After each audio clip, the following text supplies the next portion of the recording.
Gusto mo bang malaman kung ano ang buhay dito sa Bermuda? Kung interested ka sa video na to, panoorin mo to. Hi everyone, welcome to my channel. My name is Romel Iway, working here sa Bermuda. Today, I want to share what life is really like as an OFW sa isla na ito. Yes, the beaches are stunning. The waters are crystal clear at peaceful ang environment. Pero OFW life dito is not always paradise. Let me break it down for you. Number one, work life. Kabayan, working in Bermuda gives you a competitive income kumpara sa ibang countries. Yes, unsafe at organized ang environment dito at professional ang work culture. Maraming industries tulad ng hospitality, construction, retail at domestic service ang naghahanap ng foreign worker. Kaya napakaraming Pilipino na nandito at isa na ako dito na nagtrabaho bilang isang kusinero. At saka marami sa atin nakikita Bermuda as a stepping stone para sa financial stability at future goal. Pero important pa rin ang work permit. Dependent ka sa trabaho mo,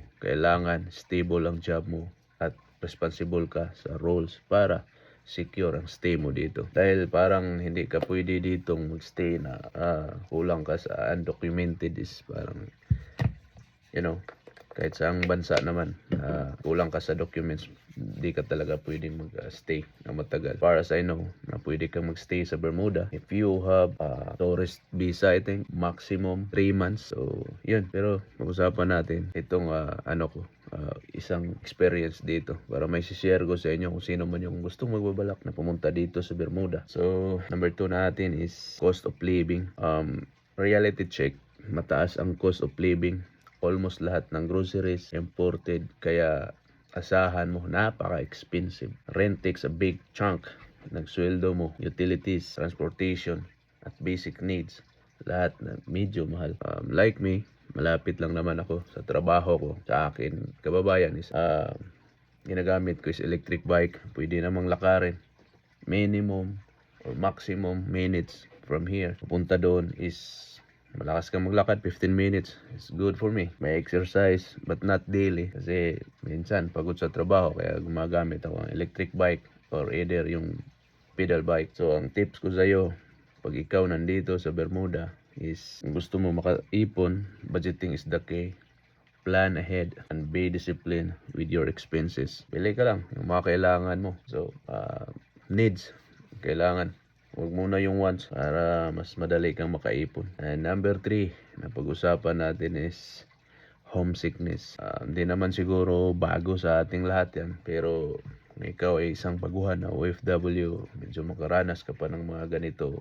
Being far from family is the hardest part talaga. Lalo na sa holidays, birthdays, at family event. Pero meron tayong option dyan. High-tech na tayo ngayon, di ba? Pwede natin gumagamit ng messenger. So, calls and small gestures replace a hug. Kita mo lang yun sila sa isang tawag. So, yun na lang.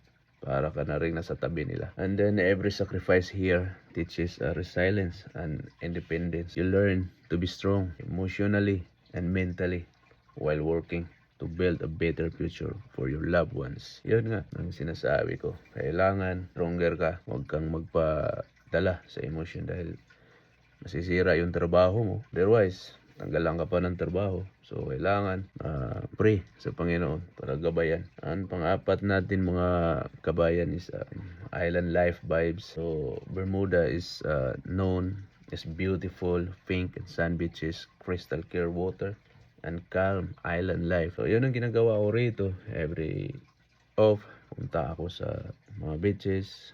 Although, hindi ko pa maipakita sa iyo sa mga video na to dahil more on experience muna ang ina-upload ko. So, bahalang araw, magawa na natin yan at may pakita ko sa inyo lahat na ganito yung mga beaches dito. So, makita nyo rin kung gaano kaganda. Yan, pag DO, pwede kang mag-relax sa beach or explore the island. Yan ang ginagawa ko dito para less mawala ang boring. Pero, as an OFW, realize it's more than a paradise. It's a place of growth, responsibilities, itself, and discipline. Yun yung pang-apat natin. So, pang-5, bakit Bermuda? Why it is worth it na dito ka magtrabaho? I tell you frankly, despite the challenges, high cost, homesickness, strict rules, life as an OFW here in Bermuda is worth it naman. You gain a financial freedom, life lesson, and independence. So every day teaches you a sacrifice, discipline,